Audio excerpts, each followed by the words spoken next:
The boss's relative took my role on day one. By week's end, the board intervened on Monday. The future I had been promised was handed to the CEO's nephew. I watched him put his feet on my desk, in my office, and something inside me went quiet. I did not argue. I did not protest. I watched him dismiss my work, my team, my years of dedication. He thought his connection to the CEO made him untouchable. But he was wrong. I spent the next 4 days documenting his incompetence, creating a record of the truth he thought he could erase. This is the story of how that truth came to light. My name is Amelia. For 8 years, I had poured everything I had into Innovate Corp. I started at the bottom, fetching coffee and proofreading ad copy, and I saw it as paying my dues. I was the first to arrive and often the last to leave, not because I wanted to climb a ladder, but because I believed in the work. I had managed 2 profitable software launches, earning a reputation for being reliable, someone who could steer complex projects from concept to market. Then came Project Chimera. It was the future of the company, a multi-million-dollar integration that would redefine our operations. I had spent a year developing the proposal, running the numbers, building the framework. I knew every line, every risk, every opportunity. I remember standing in the main conference room presenting my proposal to the executive team. Our CEO, Richard Sterling, was there, as was the COO, Patricia Vance, a woman I respected deeply. When the chairman announced the board had unanimously endorsed me as the project lead, the feeling was indescribable. It was more than a promotion. It was validation. Patricia caught my eye from across the table and gave me a firm, approving nod. It was the proudest moment of my career. The promotion came with a corner office on the executive floor. It was a symbol. That weekend, I spent both days in that new office, arranging my materials, pinning up timelines, preparing to hit the ground running. Everything felt perfect, earned.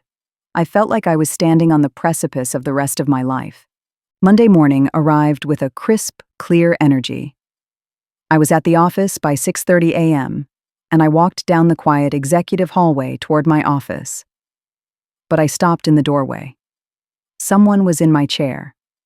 He was a young man in an expensive, ill-fitting suit, his feet propped up on my desk next to the project binders I had so carefully arranged. He was laughing loudly on his phone. I stood for a moment, confused, then cleared my throat. He ignored me. I did it again, louder. "Excuse me," I said. He lowered his phone, looking me over with a dismissive smirk. "Yeah." "I think you're in the wrong office," I said, my voice even. He chuckled. "Actually, I think you are," he replied, hanging up. "You must be Amelia." "And you are?" I asked, my patience fraying. "Caleb Sterling," he said. "Richard's nephew. The CEO?" he added, as if I might not know. A cold knot formed in my stomach. "I see. Well, Caleb, this is my office. I'm the lead on Project Chimera." His smirk widened. "About that," he said. "There's been a change of plans. Uncle Richard felt the project needed a fresh perspective. He's put me in charge." The words hit me. I felt the air leave my lungs. "What are you talking about? The board assigned me this role." He waved a hand, as if swatting away a fly. "Family matters. The board, Patricia. They all report to Uncle Richard, and he wants me leading this."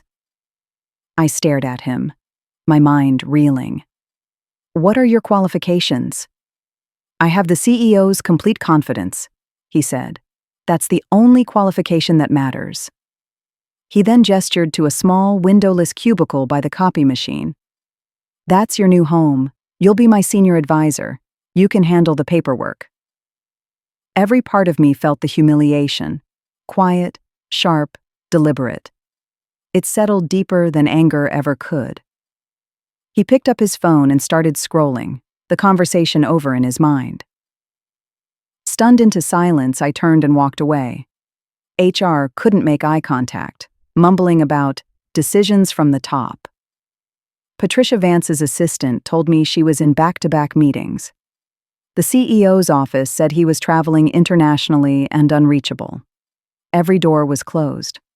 I stood by my new cubicle, the smell of toner in the air, and looked at the office that was supposed to be mine. In that moment, a cold, hard resolve replaced my shock. If they wouldn't let me build, I would document. I would watch, I would wait, and I would create a record of the truth. The first team meeting was on Tuesday morning. I walked into the conference room and saw my team, the people I had handpicked, sitting with anxious expressions. Caleb, at the head of the table, started the meeting 10 minutes late. "All right, team," he began, mispronouncing the project's name. "I've had a look at the file for this chimera thing. Frankly, I'm underwhelmed."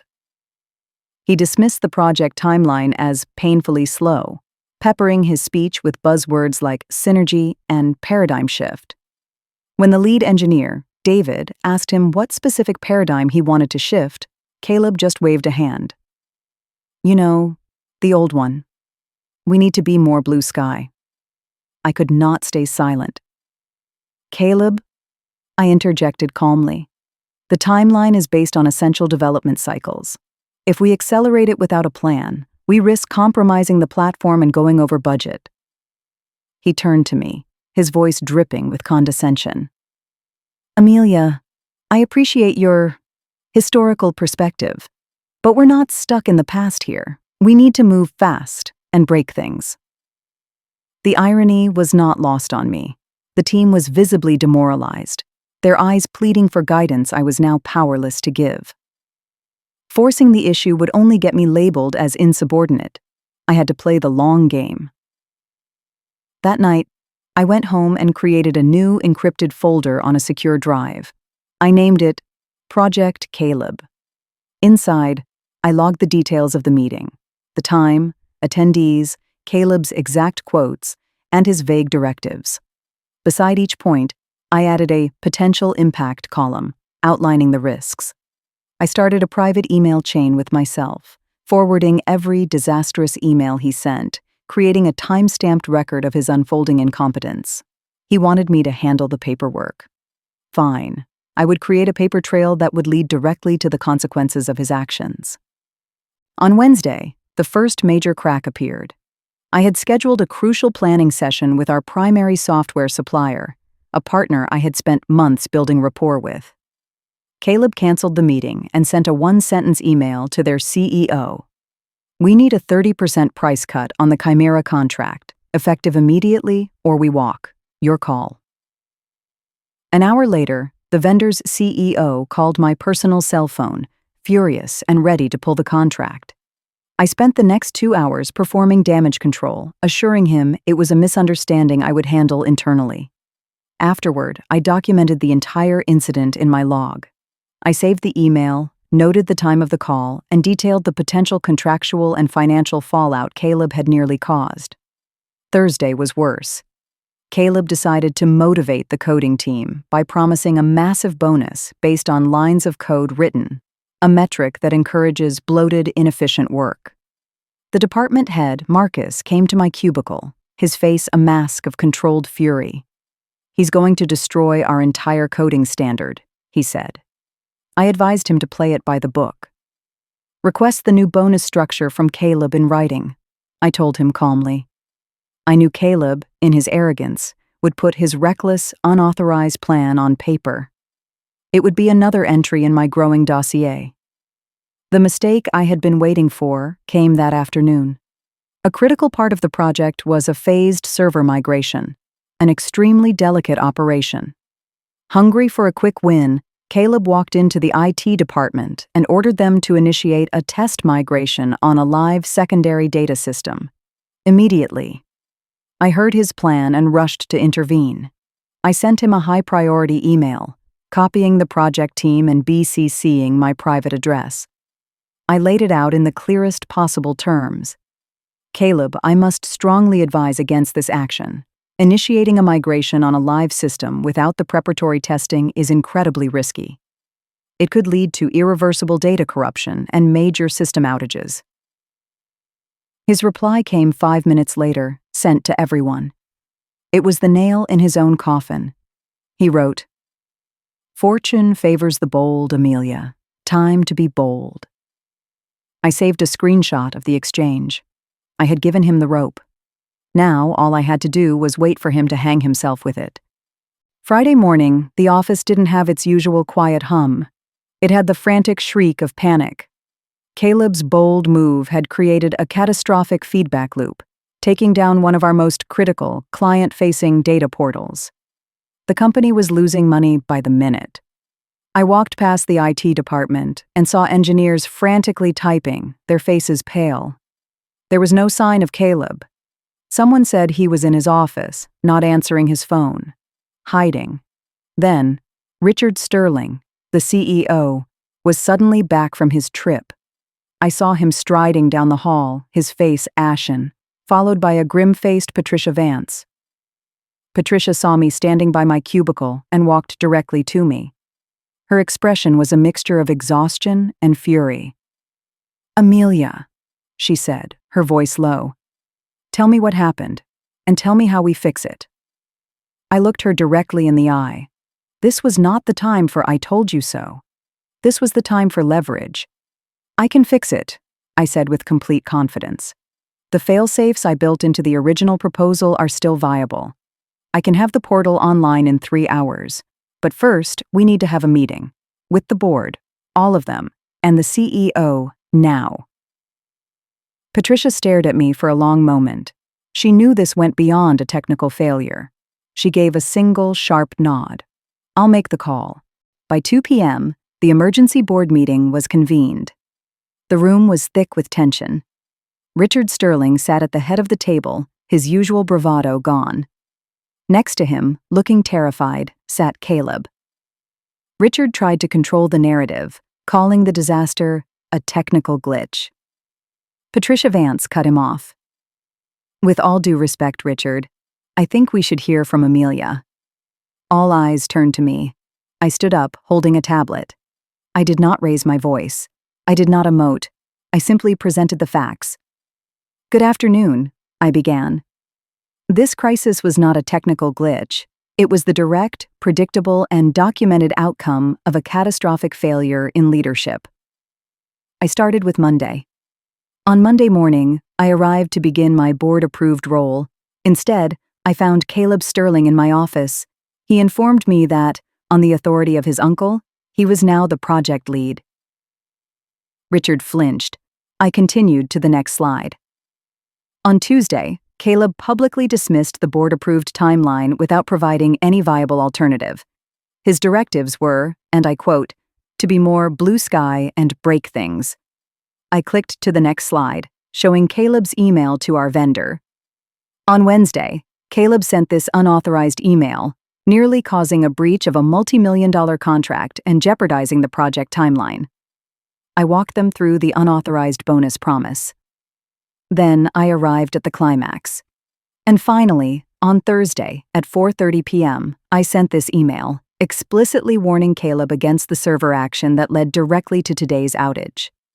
I projected my email onto the main screen, followed by his reply. "Fortune favors the bold, Amelia. Time to be bold." A heavy silence filled the room. "Nepotism in the workplace is not just about unfairness," I stated, my voice ringing with quiet authority. "It erodes meritocracy, kills morale, and as we see today, it creates massive operational and financial risk. This was a systemic failure of oversight that put this entire company's assets on the line." I took a final breath. The portal is still down. My original plan contains the necessary rollback protocols. I can have it fully operational within 3 hours. The only question is whether the board will allow me to. I sat down. The silence was absolute. The game was over. The chairman of the board, Mr. Davison, broke the silence. His eyes were fixed on Richard Sterling. "Richard," he said quietly, "do you have anything to say?" The CEO simply shook his head. Mr. Davison's gaze shifted to Caleb. "Mr. Sterling, your employment is terminated, effective immediately. Security will escort you from the building." Caleb looked at his uncle for help, but Richard would not meet his eye. 2 guards entered, and quietly led him out of the room. The chairman then turned to the CEO. "Richard, the board will be placing you on a formal period of review. We will be launching an external investigation into this clear breach of corporate governance." Finally, Mr. Davison looked at me. "Amelia," he said, his tone now warm. "On behalf of the board, thank you for your exceptional professionalism and integrity. It is clear that your current title is insufficient. Effective immediately, you are promoted to Director of Strategic Projects. You will have full autonomy over Project Chimera, reporting directly to the COO and this board. Welcome back to your office." As I walked toward my corner office, the door opened. My entire project team was standing there. As I stepped inside, they erupted in applause. It wasn't loud, but it was genuine. It was a sound of respect. I ended the day feeling neither vindicated nor angry, just settled. Caleb had not been undone by me. He had been undone by the shortcuts he believed no one would ever notice. They tried to take my career, but instead, they gave me a promotion. And that's a lesson I hope they never forget.